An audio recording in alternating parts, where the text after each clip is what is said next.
ಬಿಸಿಲಿನ ತಾಪ ಎಷ್ಟರ ಮಟ್ಟಿಗಿದೆ ಅನ್ನೋ ಅನುಭವ ಪ್ರತಿಯೊಬ್ಬರಿಗೂ ರಾಜ್ಯದಲ್ಲಿ ಆಗ್ತಾ ಇದೆ. ಬೆಂಗಳೂರಂತೂ ಬೆಂದ ಕಾಳೂರೇ ಆಗಿದೆ. ಬೆಂದು ಹೋಗಿದ್ದಾರೆ ಇಲ್ಲಿನ ಜನ. ಇನ್ನು ಕೆರೆಗಳ ಕತೆ ಕೇಳಬೇಕಾ?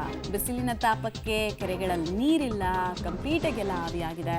ಸ್ಯಾಂಕಿ ಕೆರೆಯಲ್ಲೂ ಕೂಡ ನೀರಿನ ಮಟ್ಟ ಕುಸಿದು ಹೋಗಿದೆ. 5-6 ಅಡಿಯಷ್ಟು ನೀರಿನ ಮಟ್ಟ ಕುಸಿದಿರೋದ್ರಿಂದ ಕೆರೆ ಕಳಾಹೀನವಾಗಿ ಕಾಣಿಸ್ತಾ ಇದೆ. ನಮಗೆಲ್ಲ ಗೊತ್ತು, ಸ್ಯಾಂಕಿ ಕೆರೆ ದಶಕಗಳಿಗೂ ಹೆಚ್ಚು ಇತಿಹಾಸ ಹೊಂದಿರುವಂತಹ ಕೆರೆ.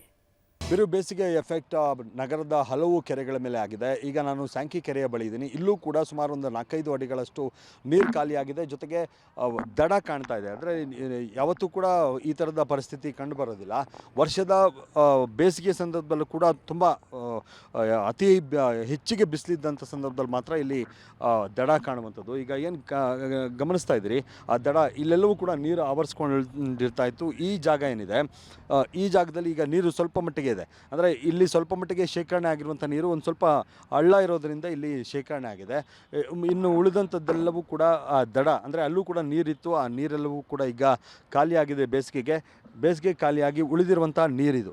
ಉಳಿದಿರುವಂಥ ನೀರನ್ನು ಗಮನಿಸ್ಬೋದು. ಇದು ಆಮೆ ಇದೆ, ಕೊಕ್ಕರೆ, ಹಾಗೆ ಬಾತುಕೋಳಿಗಳು, ಈ ರೀತಿಯಾಗಿ ಬೇರೆ ಬೇರೆ ರೀತಿಯ ಮೀನುಗಳು ಇವೆಲ್ಲವೂ ಕೂಡ ವಾಸ ಮಾಡುವಂಥ ಜಾಗ. ಅಲ್ಲಿ ದಡ ಕ್ರಿಯೇಟ್ ಆಗಿದೆ ನೀರು ಬೇಸಿಗೆಯಿಂದಾಗಿ. ಇಲ್ಲಿ ಉಳಿದಿರುವಂಥ ಒಂದು ಸ್ವಲ್ಪ ಹಳ್ಳದ ರೀತಿಯಲ್ಲಿದ್ದರಿಂದ ಇಲ್ಲಿ ಸ್ವಲ್ಪ ನೀರು ಉಳ್ಕೊಂಡಿದೆ.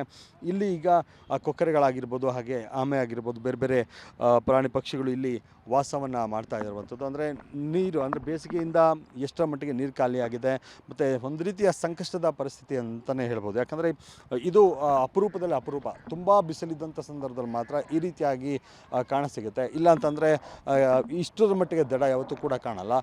ಈ ಬಾರಿಯ ಬಿಸಿಲಿನ ಎಫೆಕ್ಟ್ ಏನಿದೆ, ಆ ಎಫೆಕ್ಟಿಗೆ ಇಷ್ಟರ ಮಟ್ಟಿಗೆ ನೀರು ಖಾಲಿಯಾಗಿದೆ.